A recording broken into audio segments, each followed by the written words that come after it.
Now, it's Red Eye Radio. Gary McNamara and Eric Harley talk about everything from politics to social issues and news of the day. Whether you're up late or you're just starting your day, welcome to the show.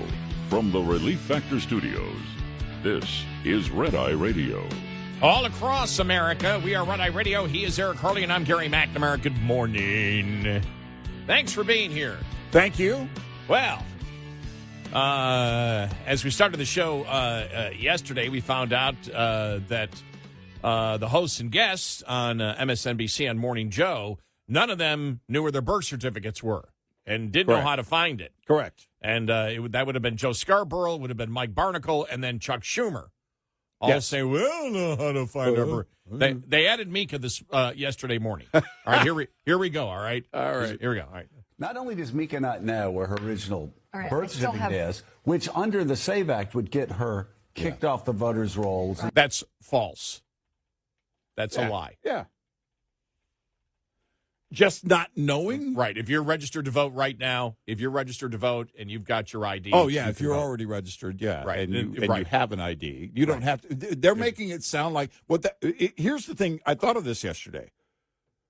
Are they also wanting the people that they believe are stupid? Again, we don't believe that. They believe that. Yes. So they're trying to relate to you by also being stupid. But do they want them to believe that you're going to have to get your birth certificate and your and a passport? I'm waiting for this. And reapply. You're going to need a passport and your birth certificate. It'll be worse than going to the DMV. You'll have to wait for hours and hours.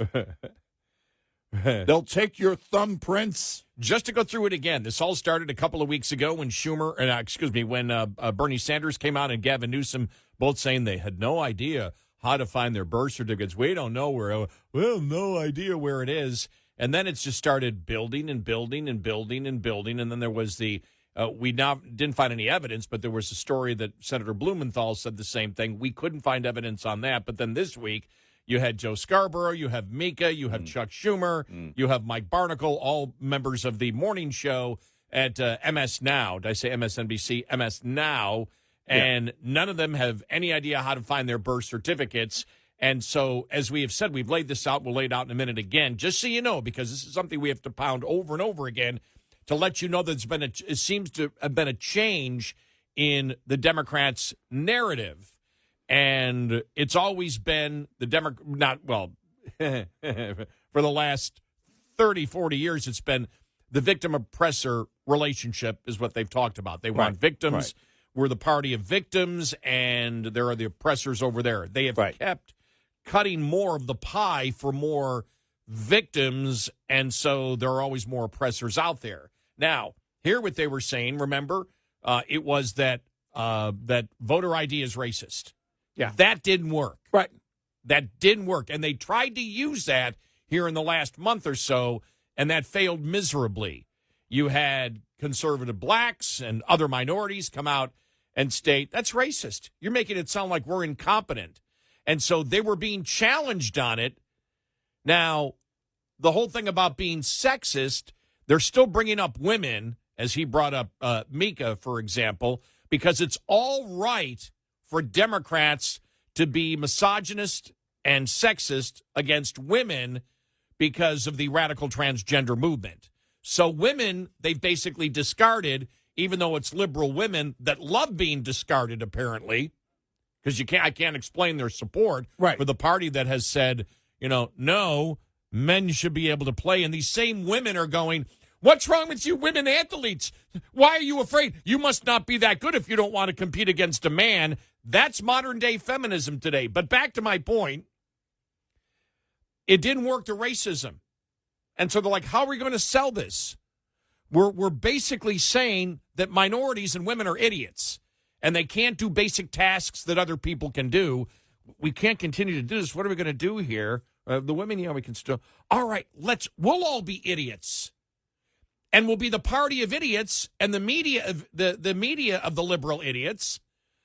We'll all be idiots. The politicians will be idiots, the Democrat politicians. Yeah. The Democrat media, we're all a bunch of idiots, and that's our victimization. We're stupid. We don't know how to do basic tasks, and the oppressor will be those Republicans who believe that they can do all these things that are just impossible to do. That's where they are right now. It's insane. It really is insane. And it is this rebirth of the, well, not that it ever went away. You and I talked about it, though, on and off the air. We've been talking about it recently where, okay, they're playing stupid, but they're also playing victim. Yes. Yeah. You know, they're and that's part of it. I forget who it was. Their stupidity is why they're victims. Right. And there was something else that one of them said recently, and you and I had said, you know, why is it that they'll come out and, you know, there's one thing if you're like in a therapy session and you're talking about something that happened to you, but they come out and they use it for leverage, and I have an issue with that. They're trying to, you know, now if you're in office, I have many issues with that, but we see liberal celebrities doing it all the time. Oh, I'm a victim too. I'm a victim too. Well, the Obamas did it. Oh, we were still paying our college loans when we got into the White House. Did you see the Axios article? And they went through the number of Democrat candidates for president that are now talking about their traumatic childhood. Yes. And how they were. And then somebody brought up, well, J.D. Vance did it. J.D. Vance was not a politician when the book and movie came out. He wasn't. You know, and he sells issues. If you hear him, he sells issues. He told his life story, and I think the reason that when he got into politics, when he decided to run, look, you know,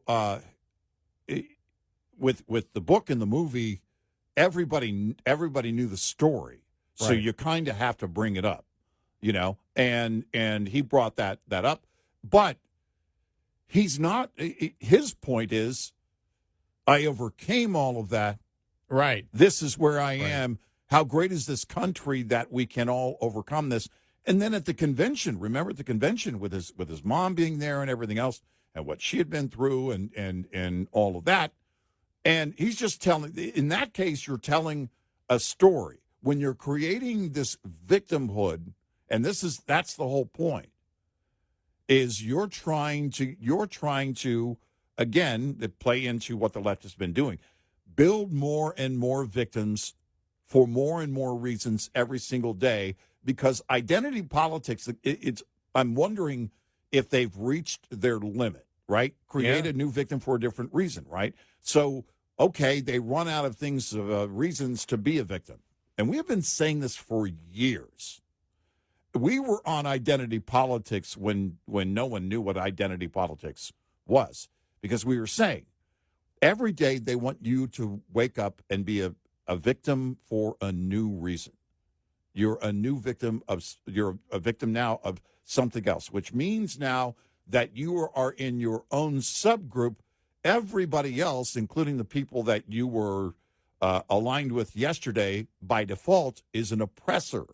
And we said politically that can't work, but they still clearly believe that it can, because they've gone back to this and now are trying to portray themselves as, and by the way, I don't know what has happened in any of their individual lives. I don't wish that on anybody.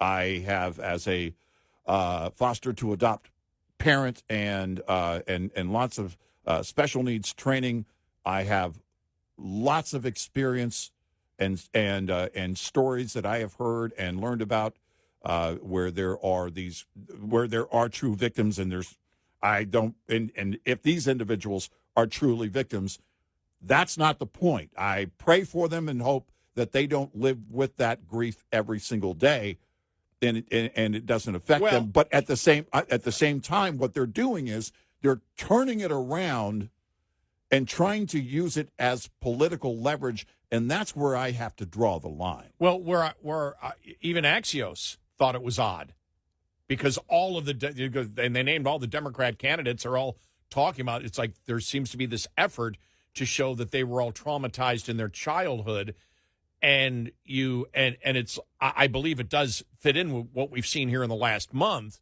Right. with, we're the politicians that are stupid too. We're just like you. Right. And that's the whole point. They believe that the people that vote for them are all victims, but now it's taken to the point where what justifies your victimhood is not necessarily a direct line from an oppressor, but your own stupidity.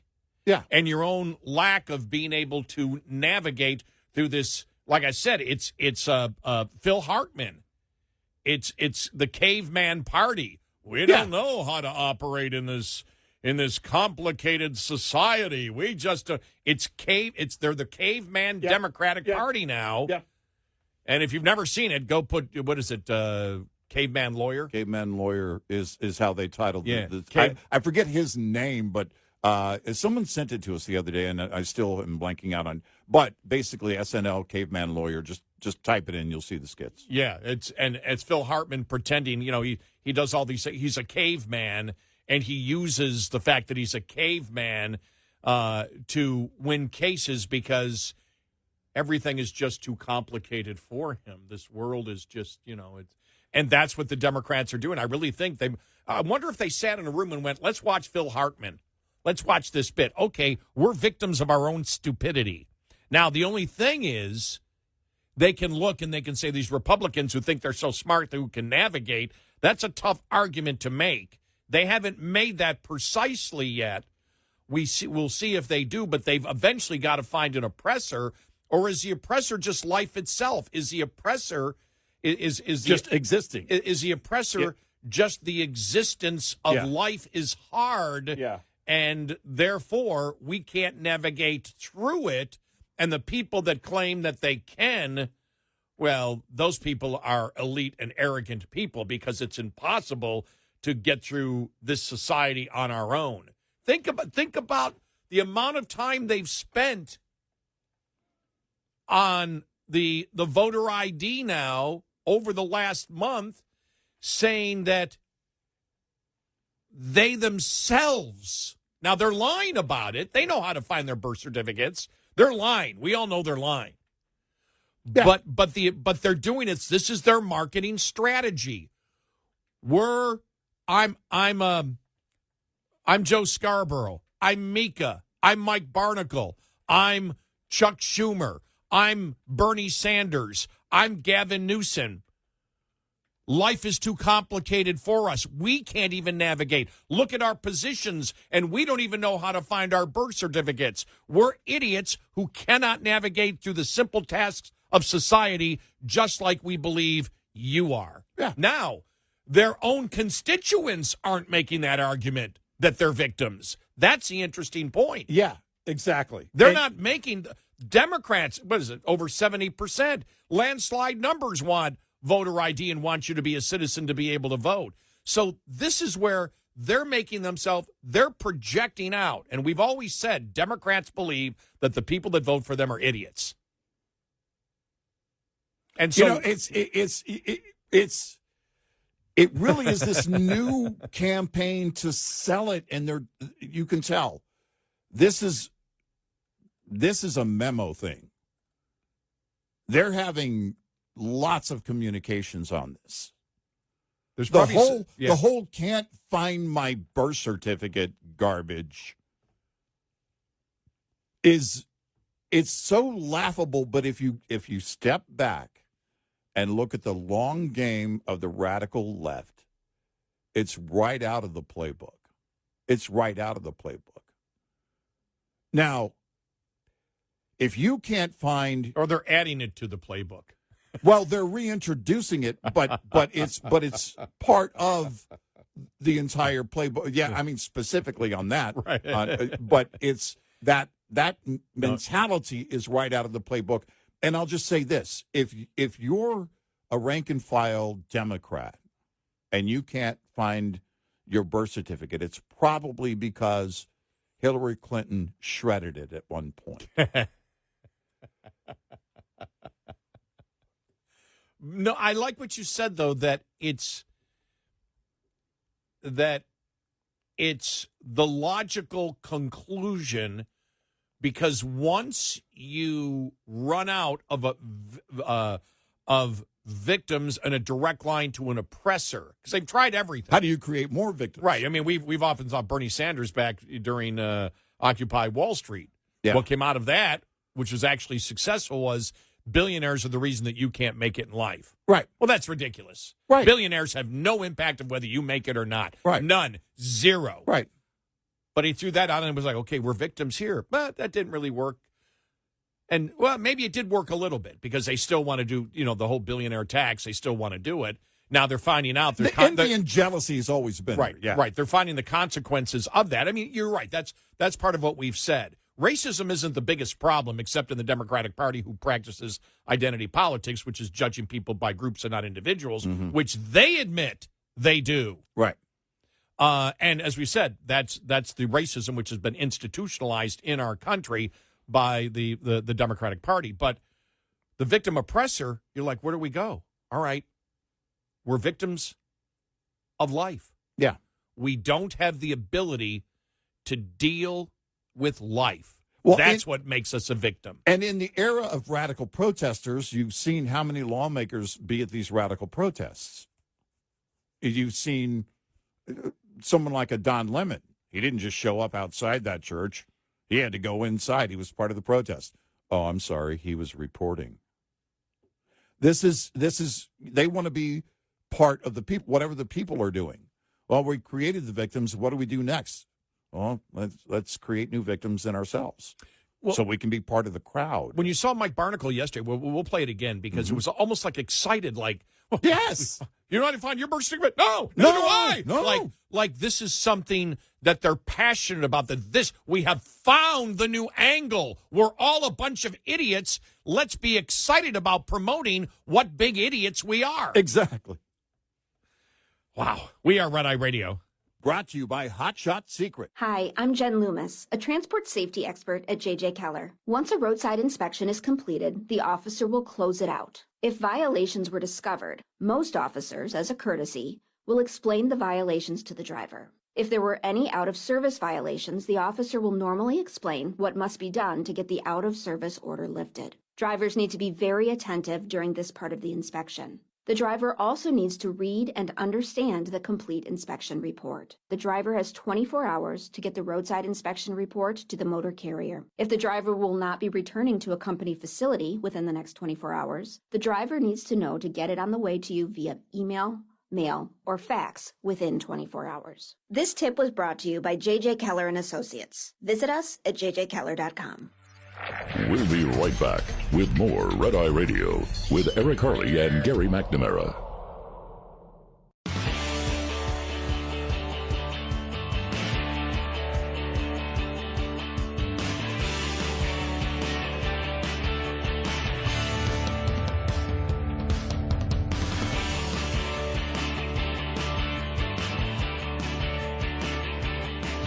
We are Red Eye Radio. He is Eric Harley, and I'm Gary McNamara.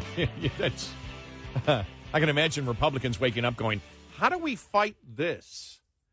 How do we fight the Democratic Party and the new narrative? We're all a bunch of idiots. We're all victims because we can't handle this complicated society. Vote for us because we're just like you. You're an idiot. We're an idiot. I mean, this is that's it. How do we fight this? Well, because, here's the thing. We have said for the longest time, for a while, the party would lead in the radical behavior. And now, clearly, the radicals lead the party and, in some cases, are part of the party. They're in office. So what do? You've got to be as radical as you've got to connect to them the way that Trump connects to some of his voters. And the only thing you can do is, we created victims. We have to be victims, too. We have to be stupid, too, because they think everybody's a victim and is stupid.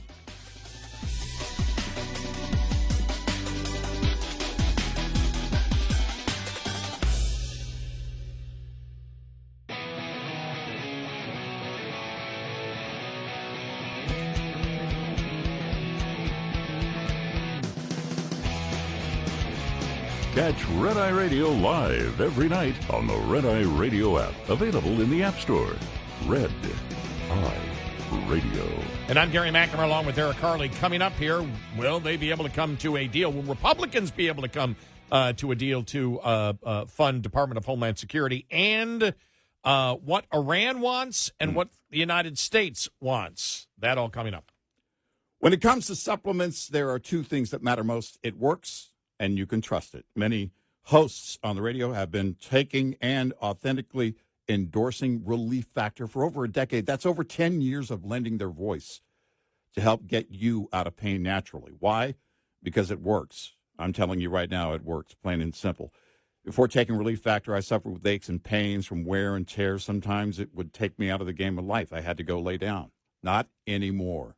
Relief Factor offers a quick start option, by the way, even though they lose money on the quick start, just so you can try it for yourself and see how life-changing it can be.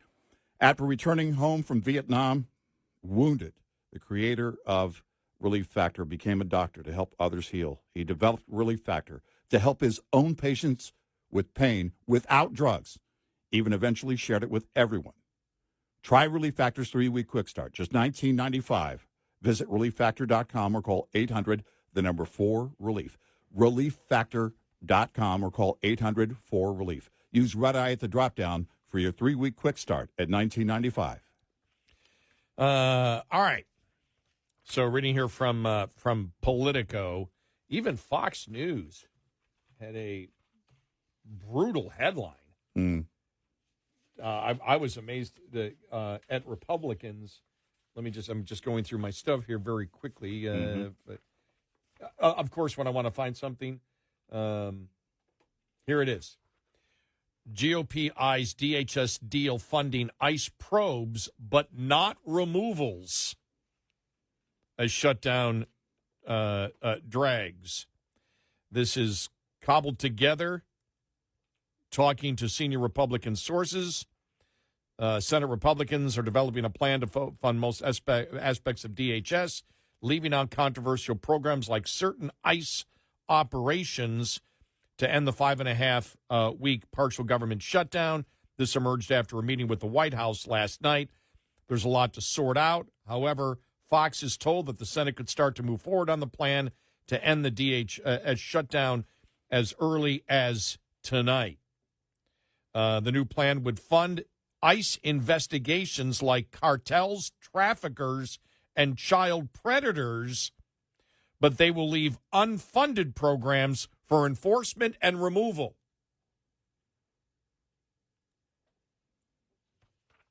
Wow. And they talk about the fact, well, maybe reconciliation down the line, which means, are they saying, again, nobody's using the word claw back? Because that's key. Are you saying that the funds that the big, beautiful bill gave to ICE would be rescinded? And you're saying ICE could not enforce and remove anyone? Because that slush fund from the big, beautiful bill was $78 billion. Right. And there were two lawmakers, Democrats, of course, last week that introduced a bill basically to say we want to take that money and use it for food stamps, and which is going to go nowhere. But if they're looking at clawing back that $78 billion in that slush fund, ironically, this idea would mirror what Democrats have tried to do on multiple occasions. Wow. Yeah. Of course. And part of the problem is, it's like, well, yeah, but they could do it, just get 51 votes, in reconciliation and refund it again. Could they? Or are there senators scared to death in the Republican Party to say we funded ICE right now? I get this question more than anything. What are the Republicans' chances in November for losing the House and maybe the Senate? I don't have a crystal ball. I don't predict these things. We never have. But the Republicans are in trouble. Yeah. You had that one district, Mar-a-Lago district, the state legislature race that overwhelmingly is Republican that went to the Democrat last night. Right. Democrats are cheering over that. Yeah. I'll say this, if the Republicans lose, it's their own fault. Oh, all day. I've been saying since the 24 election, there should have been a much greater margin, especially in the House, and maybe another seat or so in the Senate. The Senate really wasn't going to happen the margin wasn't going to happen any better than it did in a real way. Maybe one or I'd have to go back 1 or 2 seats, but in the House there should have been a much bigger margin. What the Republicans did wrong and the administration has done wrong is believing that once you get into power, all you do is attempt to satisfy your base. And especially for Trump and the Republicans, where Trump moved over independents and Democrats to vote for you, the entire goal must always be keep your base, but also keep those independents and or Democrats that voted for you, which means explaining everything that you do and fulfilling the promises that you told them. Yeah. Excuses don't work. Yeah, but this and but this and but this and but this and but this. You said it many times. Trump won. Wall Street Journal went to Harlem the day after Trump won in 2016 and said, why do you think Trump won? Well, because he talks about things that will help Americans. Hillary's talking about everything else. Right.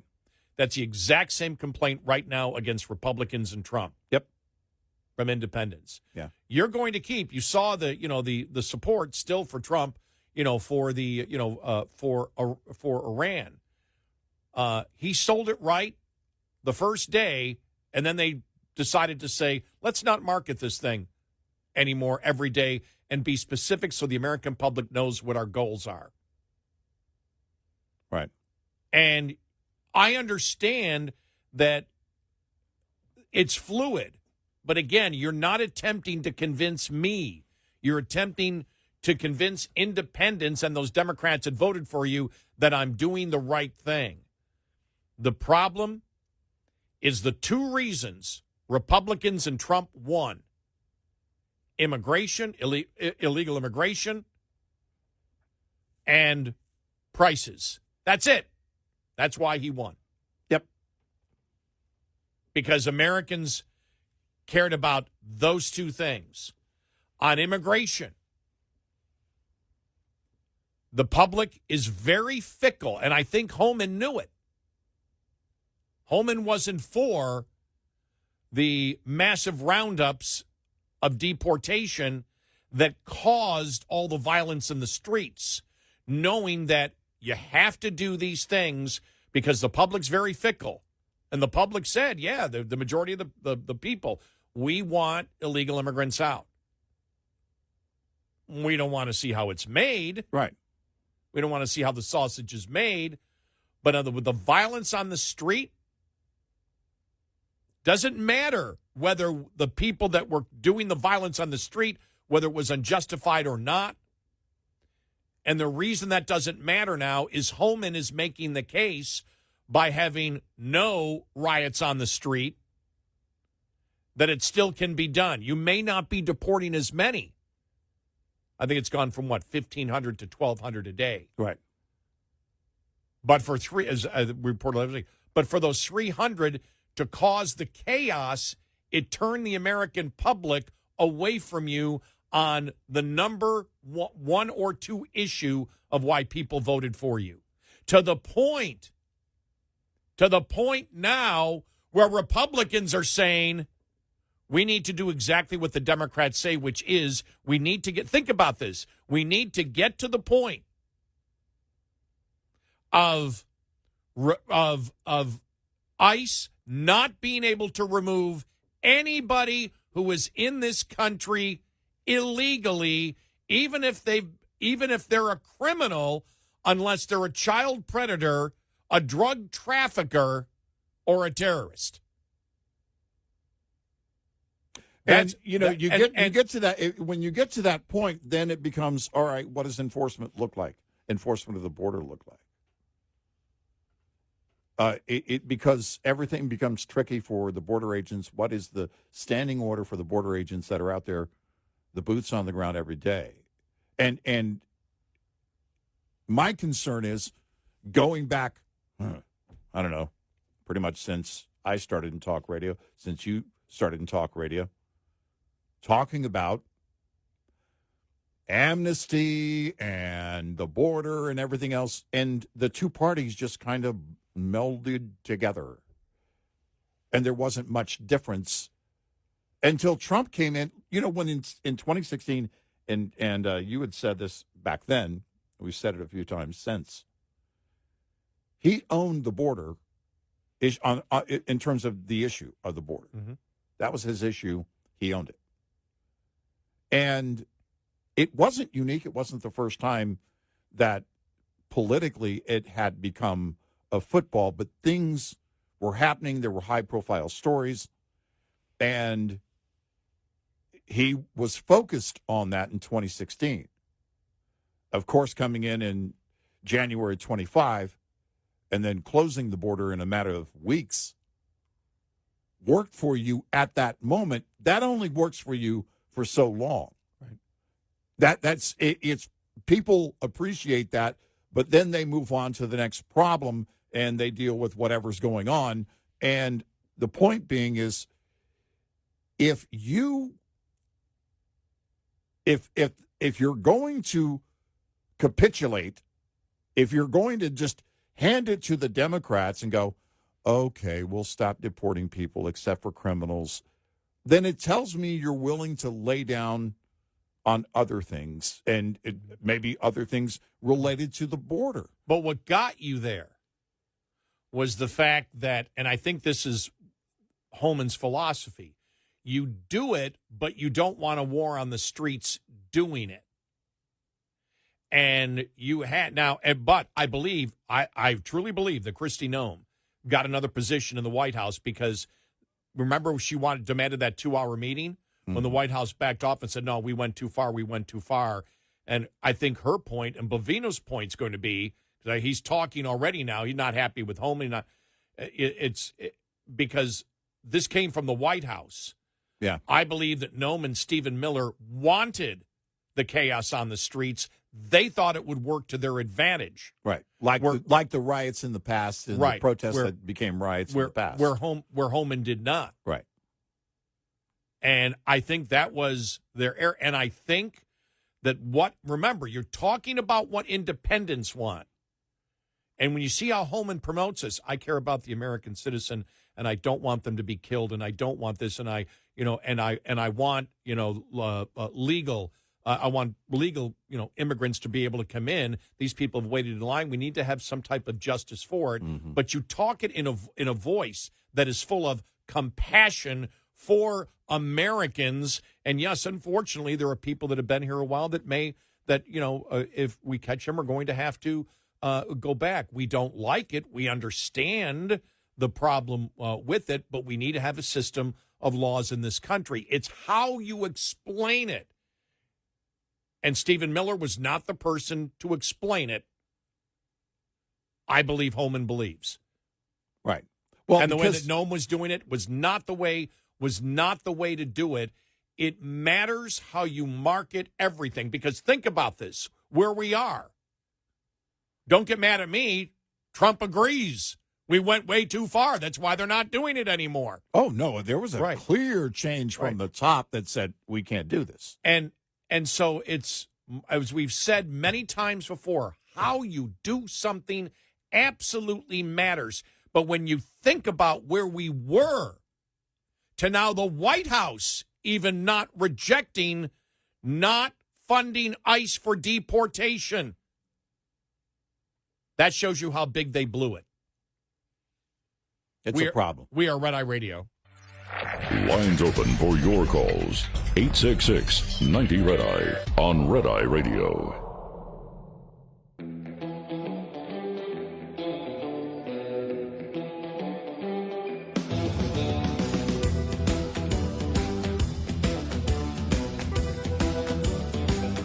We are Red Eye Radio. He's Eric Harley, and I'm Gary McNamara. Yeah, I did find the Fox headline. Here it is. Senate Republicans cave to Democratic shutdown plan after a White House meeting. And it said the president said, well, I really don't like a lot of it, but he didn't reject it yet. That's how bad it is for Republicans right now. You want to know how bad it is? That's how bad it is. When you have Democrats are so confident right now that they will absolutely be out there saying, we're stupid and don't know how to get a birth certificate. None of us are. And they'll fight something that's landslide numbers in the polls because they believe that immigration, illegal immigration, whatever you want to call it, Department of Homeland Security, and prices are killing the Republicans, and that's the only thing that matters to independents. Yep.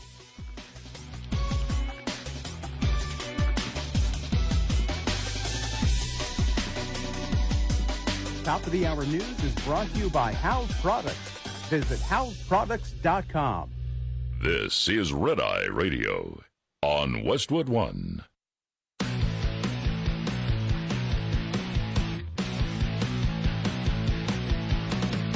Now, it's Red Eye Radio.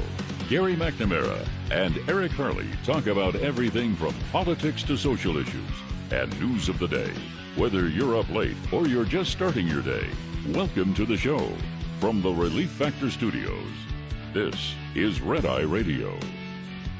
All across America, we are Red Eye Radio. He is Eric Harley, and I'm Gary McNamara. Good morning. Thanks for being here. Thank you. Just taking a look at all the news of today and extrapolating it out to the question that I get the most from everybody out there. My friends, how do the Republicans look for November? What's going to happen? Everybody's concerned about it. They know. Republicans aren't dumb. They know that the president won on immigration and the making the economy better. Prices really is what the president won on. And those are the two things that are killing him right now and killing the Republicans. Yeah. Politically. Right. They just are. We're not gonna BS you. We're not gonna lie to you. We're not gonna go, but it's great because ICE is at the airport handing out water and helping people, and they think it's great. And look at CNN talking about how great ICE is and how they solve the problem. That doesn't matter. What matters is the Senate Republicans and Trump not outright rejecting the proposal Senate Republicans have, which is, well, partially ICE, but not for enforcement and deportation unless you're a sexual predator, a terrorist. There was another classification. And you made the great point during the top of the hour. You went, well, if you're not going to fund ICE and you're not sure about whether you can get enough Republican votes in reconciliation, because would Republicans be willing to do this and then come back? They know that ICE is unpopular. Would they be willing to fund ICE again in 2 weeks or a week? Right. Would they come back under reconciliation and do that? Because you made the great point. This is de facto amnesty if they do this. This is if they do this and nothing changes. They don't, let's say they don't get this done in reconciliation, fix it or put it back, basically. Then this is de facto amnesty without creating a law on amnesty, because if you're saying we're only going to deport the hardened criminals, those hardened criminals wouldn't be able to stay under amnesty anyway. So you're not deporting anyone else. There's no funding for that. So there wouldn't be any deportations otherwise, which means you actually have amnesty. And what do you think is going to happen at the border if that's the case? If that's the case, you're going to see others trying to cross the border into the U.S., and it almost becomes also a new version of wet foot, dry foot. Think about that, right? If you don't have a criminal history and you're from another country and you want to come here and you know that they're not going to deport anyone unless they have a criminal history, then you're going to make an effort to get here illegally, because you know that if you do get here, there's less of a chance, much less of a chance of you being deported because that funding isn't there, which means you've essentially put in kind of a wet foot, dry foot, which relates to Cuba. But it's basically kind of a new wet foot, dry foot law and also amnesty at the same time. No. But politically, that's where Republicans feel they are. That's how big Republicans believe, and even the White House believe they blew it with the mass deportation. Let me ask you this. We know, like on the national debt, fiscal conservatives, hey, do you guys remember Doge? I do. You remember? I was just excited that people were talking about the debt and spending.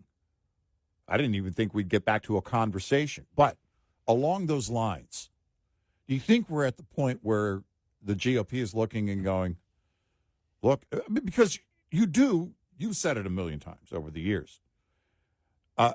You need the independent, and if you've lost the independent, then things are going to shift. In midterm, general election, whatever it is, you need the independent voter. But on top of that, are there some GOPers out there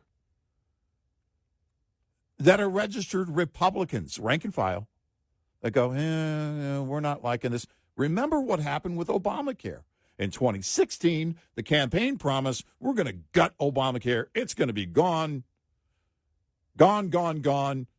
And it wasn't maybe March, April of 2017 when Republicans took over in Trump's first term. They were like, we're not going to get rid of Obamacare. And the reason is because of the backlash of doing the deed. Now, I can't tell you the mentality change in the voter of what drives the election, what would drive the election to get them the results and then pull back. I can't tell you. With ICE, we can. We can tell you that the soup show that happened and played out all over media, social media, and everywhere shouldn't have been a social media game for a number of reasons, because people can get hurt.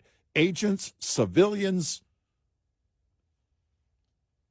it's everybody that's involved in that situation. If you're going to play this out like a show, then expect the radicals to show up as they did and expect things to go down the way they did and the potential for loss of life. I think what happens is what always happens. Either party tends to focus too much on their base once they get elected, and the whole goal in today's politics in the United States and what it should be, because Trump successfully did it. He got a coalition of people that normally don't vote Republican to vote Republican. Why? He convinced them if he became president, what he would do would be in their best self-interest. And that's what you have to do. What you have to do is, and it's so easy. To me, it's not a hard thing to still have a conservative bent and convince independents. I think it's easy when you look at the insanity of where the Democrats stand on the issues and maybe the nuances. All you have to do as a Republican is make sure you cover all the nuances and explain to people in a very simple way, here's how this helps you. But this is where we get to prices. Yeah. As we had said, and we warned from the very beginning, and we got a lot of flack from our own audience on it. We always have on tariffs. We said, look, there are times when it's justified to use tariffs. But we figured, obviously, the way the Constitution is written, the president was going to lose. Right. Yeah. President can't tax. Yeah. You know, and they lied about that up front. Right. We're taxing the exporter. A lot of Republicans, many may be listening right now, bought into that. That was a lie. Well, to the point of Bessent then having to go on every interview he did, he essentially had to admit, no, it's the importer that pays the right. tariff. And we're seeing it right now. And you know the next one, is it the 302? That's going to be overturned by the Supreme Court. So there's going to be billions more paid. You know, you had a president that came in and said, we're going to cut you, what was it, $5,000 Doge check? I forgot what the amount was. Yeah. You're going to get a check here. You're going to get a tariff check. You're going to get this. And what did you get? Wasn't the tariff check at one point like 2,000 or I forget? Was it 2,000? I forgot what it was. It was something in the thousands. Yeah, the Doge check at some point just got to a ridiculous number, and it was like, that's not going to happen. You and I said it's not going to happen. We said from the very beginning, when you come out of when you have a time of inflation like we have, you cannot overpromise and underdeliver. If you got to a point, we're not going to see this in our lifetime, but if you got to a point where you had so much revenue coming in or Doge savings that were so great, write the check and then tell people you're welcome. Don't make the promise, as you just pointed out. You're over-promising and under-delivering, and that's, by the way, if there's any president in recent years that doesn't need to do that, it's Trump. Yeah. Because the confidence is there that he can get things done, is what I'm saying. He doesn't need to overpromise. None of that is necessary. We said in 24 on lowering prices. You shouldn't have promised to lower prices. What you say is, look, they build this massive, massive inflation from the spending.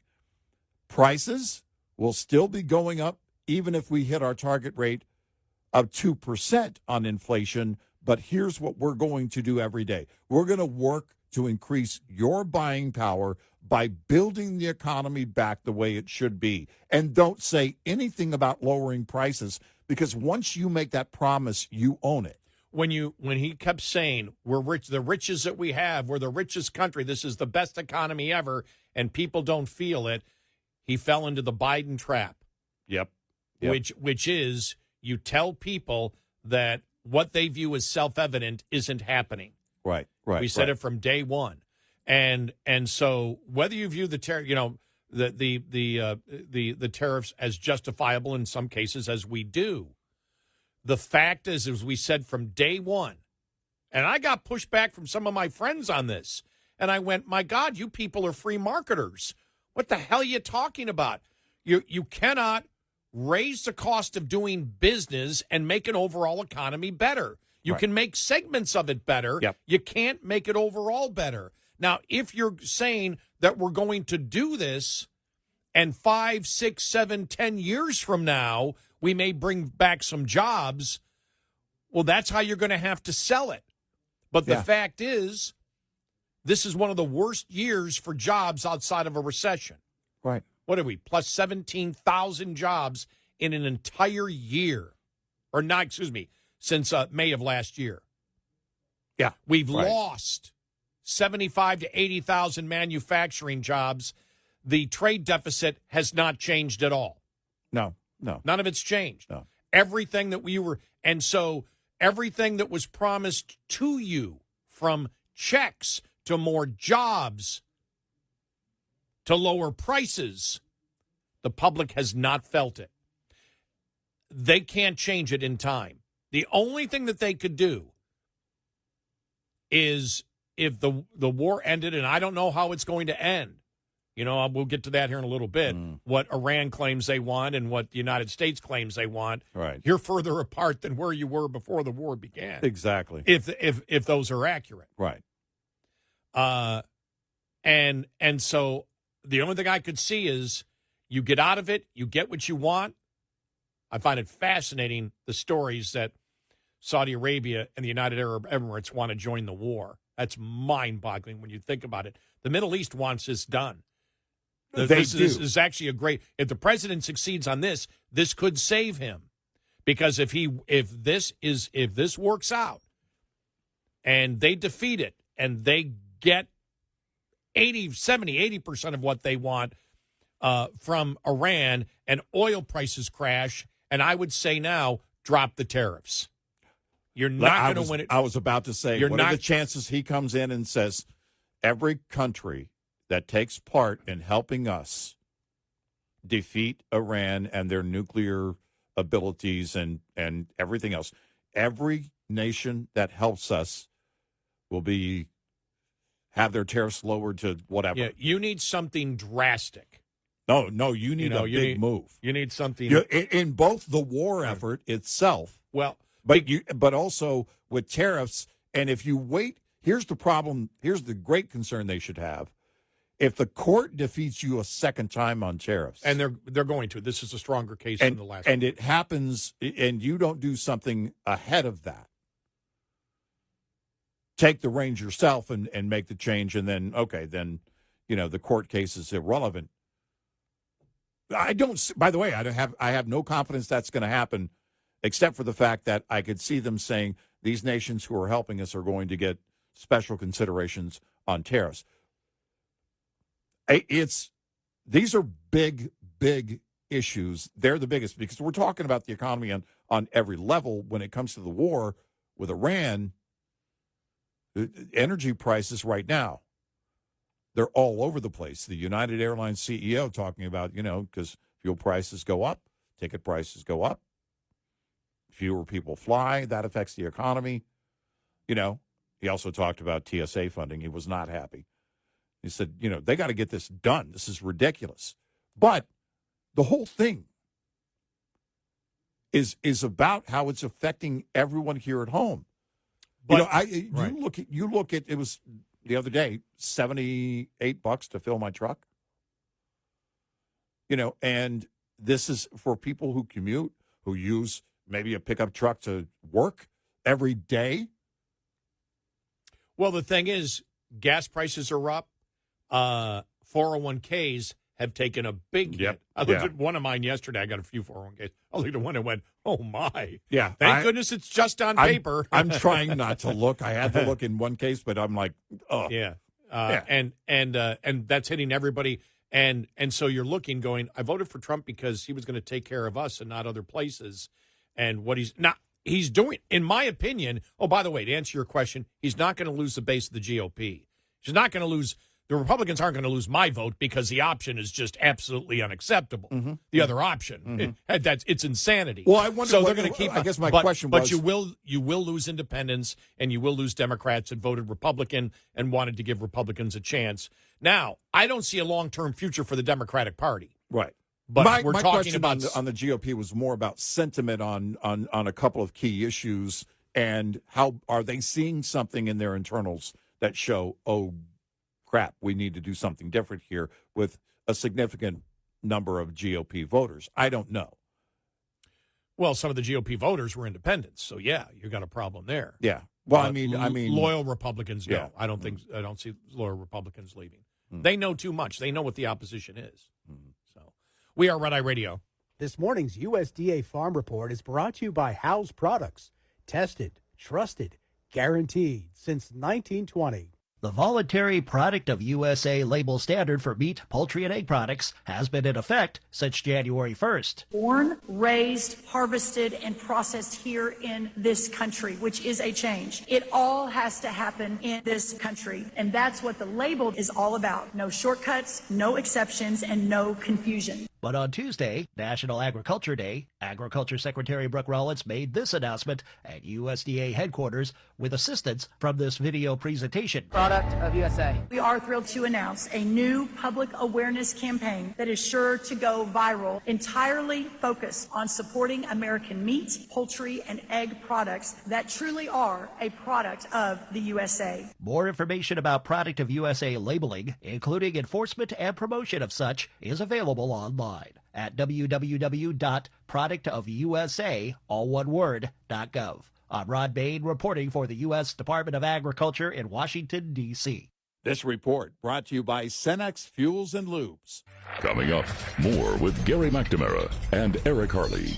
It's Red Eye Radio.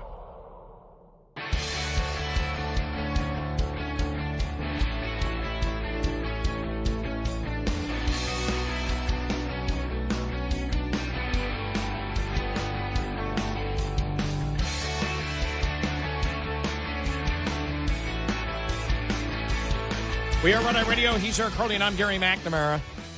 And by the way, the Democrats have already used it. They said, look, Trump's taking care of everybody around the world, and here you are, and you can't afford stuff. Now, gas prices are high. Energy prices are high. Odds are the inflation number isn't going to be good for March or April. And so you're looking and saying, wow. Yeah. So, Yeah. for all my friends that have asked me, no, the Republicans have a huge problem for this midterm, and they don't seem to be concerned about it. When we talked about Susie Wiles having that meeting where they said, stay on message because the president won't. That was an all hands on deck meeting. Yep. And then it was like, really don't mention prices. Right. Because there's nothing we can do about it. Yeah. Well, that's not a winning strategy. No.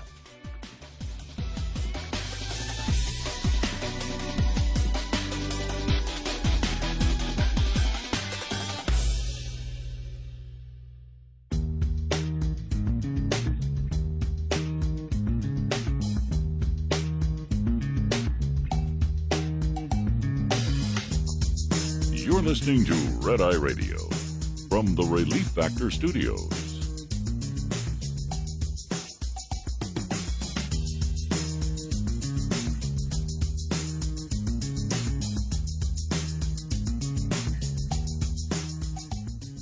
We are Red Eye Radio. He is Eric Harley, and I'm Gary McNamara. Welcome and good morning. Thanks so much for being here. Yeah, thank you. All right, looking here it is. First story, Iran sets a high bar in ceasefire talks. Here's what Iran is asking for. Okay. All right. Iran representatives have let the Trump administration know they have a high bar for re-entering negotiations for a ceasefire deal. The Islamic Revolutionary Guard Corps has consolidated power within the Iran regime and is making demands such as the closure of all American bases in the Gulf and reparations for attack on Iran. Other demands, a new order for the Strait of Hormuz that would allow Iran to collect fees from ships that transit the waterway, as Egypt does now with the Suez Canal, guarantees that the war would not restart, and an end to Israel's strikes on Iran, aligned Lebanese militia Hezbollah, lifting all sanctions on Iran, permitting Iran to keep its missile program with no negotiations to limit it. Mm-hmm. All right. The U.S. plan, from what we know, we don't have all the 15 points, but the U.S. has sent Iran a 15-point plan to end the war, which centers largely around the previous Trump administration demands for Iran. The document sent through intermediaries calls for Iran to dismantle its 3 main nuclear sites and then any enrichment on Iranian soil, suspend its ballistic missile work, curb support for proxies, and fully reopen the Strait of Hormuz. In return, Iran would have nuclear-related sanctions lifted, the official said, and the U.S. would assist while monitoring the country's civilian nuclear program. The plan broadly reflects a U.S. proposal discussed with Iran before the war started on February 28th. So when the president said, well, no, Iran wishes to negotiate, they really want to negotiate, yes, they do, but it's what they're negotiating from what we can see here. Exactly. They're not close. No. As you mentioned earlier, they're further apart than they were before the war started. Yeah. And the fact is, if you don't have regime change in there, if you don't have new elections, that's not going to cut it with the American people. Yeah. Well, it's... It may. I mean, if we just get out and they go, okay, maybe it would. Maybe if they explain it and just say, well, we've made it so they can't do anything for the next 10 years. But if that regime is still there, I don't care what this administration does. The next administration, if it's a Democrat administration, is not going to live up to truly monitoring what Iran is doing. We know they gave them money. Now, the question is also, I mean, the whole point of it looked bad that the president allowed them to sell the 140 million barrels of oil. It didn't lower oil prices. It didn't. It didn't do anything. Right. Prices skyrocketed again. There was no reason to do that. There was immediate criticism from Democrats. You criticized Obama for doing it, and Biden for doing it, but you're doing it now. I do think that Scott Jennings had a great point. They go, because, what do you think the Ayatollah thinks about it? What do you mean? What do you think the Ayatollah thinks about it? Nothing. He's dead. There's a difference between doing it then. And we have talked about the fact of if you're doing it because you want to promote to a new government that you're willing to cooperate, that's one thing. But to do it before the war is over, that didn't make any sense to release 140 million barrels of oil. No, yeah, I could have seen this happen like during a transition period to fund the transition and no election or whatever. But yeah, it didn't make sense. I have to wonder, the story coming, source story, New York Post and others, with 3,000 troops from the Army's 82nd Airborne being readied, basically prepared now. Here's what I have to wonder on the conversation game, the talks with Iran. I'm wondering if this is more of an intel game, because one of the things that, if you think about it, like during a hostage scenario where somebody is holed up in a building with hostages, right? The negotiators will talk with that person and start to basically just try and get some insight on where they might be to get a better understanding of what they can and can't do. You think we have the ability to breach and then get everybody out safely? And I'm wondering if this is in part, first of all, everything's an intel game, but I'm wondering if the talk thing is like, as the dust settles, trying to figure out where the pecking order is. Now, you have designated individuals that are talking on both sides, according to the stories. Again, we just are assuming all of this stuff is accurate and true, right? But there would be tells that would tell you, because I think they want to know about the new supreme leader. They want to know about who's left, who is also still loyal. Is there anybody speaking up? Is there anybody reaching out through other channels that says, hey, look, I'm not on board with this regime. I'd like all this to end.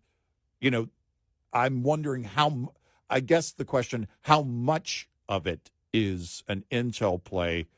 It's an intel play, but to what level is my question. I don't know if we said it on the air or whether it was a thought I had over the weekend when he put the deadline for Monday. Otherwise, we're going to start destroying power plants. Right. And I wonder if whoever's in charge there is taking that and said that's a bluff. He's not going to do that. Right. Because they want the power structure and the grid and the oil available for the new government, if that's their goal, to put in a new government. Right. Now, it may get to the point where they say, well, it doesn't matter, the new government's going to have to deal with that, and we'll help them rebuild. Mm-hmm. In the Middle East, we'll help them rebuild, too. Right. What I find fascinating are the stories out there that Saudi Arabia wants this thing finished, and so does the UAE, United Arab Emirates. Oh, yeah. They want Iran done. Yeah. I mean, that's obvious now, which is really, when you think about it, really pretty incredible. Well, I never thought I would see that. So I wonder whether the president, whether they did that because, as you're saying, we want 5 more days to retarget. We want 5 more days. And this also shows the world, we're willing to negotiate with you. And if not, boom. I mean, that thought has been out there from many different publications. Yeah. Is this a bluff from the president's side? Because he really doesn't want to take down the power and energy infrastructure of Iran if there's going to be a new government in there. And, because then you're charged with rebuilding it during a transition. Because you want the civilians. You don't want some massive refugee crisis going on as a result of the transition and the fact that there's no power. It was certainly, I think, a play, but the other thing too is that I think they have to measure and find out exactly what they are, where they are, and what they're capable of doing. what they're capable of producing, who's in charge of, and maybe the thing with the letting them sell the oil. Did you get intel from that as to who is running the oil game right now in Iran? Where's the pecking order? Who's in charge of what? They ran into this post-Venezuela, post-Maduro capturing. And they thought, the former opposition to Maduro would be the best person to go in and, of course, bring freedom. But Maduro's right-hand person, she had the control of the military and the oil. So what do? You have to convince her. And they did. By the way, in just one day. A very different situation, not as many moving parts. But the thing with Saudi Arabia and UAE, look at how they have been reaching out to Westerners in how many different ways. I mean, tourism. UAE relies on the ultra-rich to, travel there, spend tons of money there. But they need that imagery, if you think about golf, taking over an American game or a Scottish game or whatever you want to call it, but a westernized game, basically, and trying to, and creating live. There were some big issues with it. There still are. But the point is, they know the importance of having a neutral kind of feel with most of the world. And they need Iran to be out of the picture. They want this done. So now add to it the story of the 3,000 troops from the 82nd Airborne being prepared. When I saw that, I thought, if that is true, by the way, I would expect that to be the case, but it means that they're looking at this real possibility now of involving troops, which wasn't being talked about early on, but you have to look at, where do you go next? What is the next mission, the next step to accomplish in all of this? And if you reach out and knock on the door, hey, do you want to talk? And they come back with, yeah, reparations and, all this ridiculous stuff that's never going to happen. You know where they are. You've exercised diplomacy in the meantime to tone everything down, to get to a plateau, to relaunch whatever the next effort is going to be. If that's the game, the question is, and I'm curious all day about what they know right now about what it's going to take to overthrow the current, what's left of the regime. But a very important but here, Times of Israel reporting the other day, yesterday, that the U.S. does not want the Shah's son government back in. Yeah, I had seen that somewhere else, in fact. Does not want him, calls him the loser prince, says no, he comes from the outside. We don't need that. And they're still talking about the Iranian parliamentary leader, but they're saying he's very unlikely to capitulate to the Washington's demands and may be too close to the Islamic Revolutionary Guard Corps. Right. Well, then that blows everything, because you're talking about the original 8-minute speech was, we'll tell Iran when to take over your country. Yeah.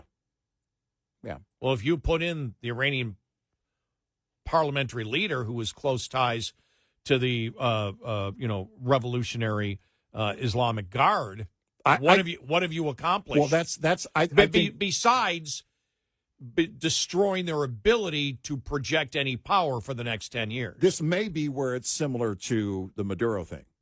Well, look, the person that knows the infrastructure, but is no longer, if that person is no longer, and I think that you have to test the waters.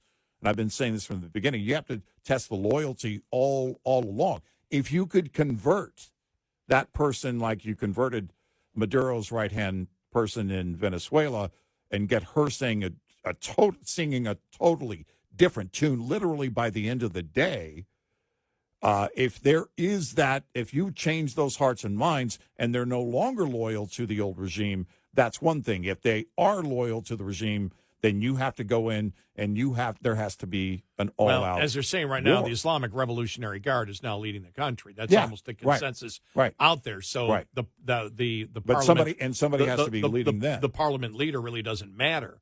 But right now they've rejected everything from the United States. Mm-hmm. So you've got so many of hundreds, maybe possibly thousands of those, what you would call the leaders or the management of the Islamic Revolutionary Guard. That's a completely different ball game. They wish to stay in power. I've been saying this from the beginning. You got to know how deep the roots are. They may all be dead. So who are you negotiating with? Right. And maybe that's what they're trying to figure out. Yeah. Again, the pecking order here. We are Red Eye Radio. Get in touch with Red Eye Radio, toll free at 866-90 Red Eye.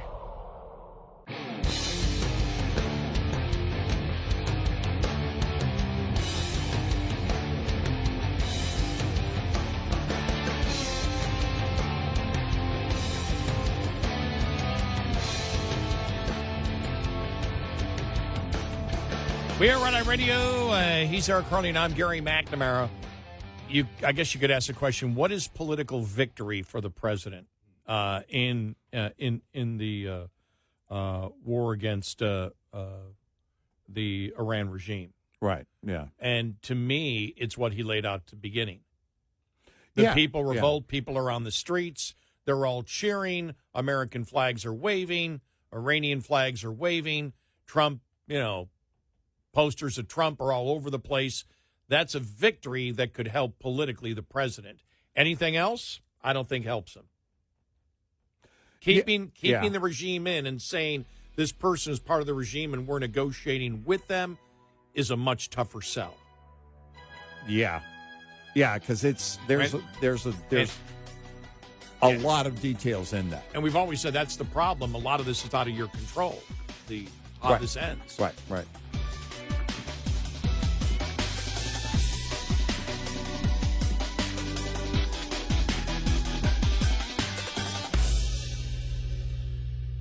This is Red Eye Radio on Westwood One.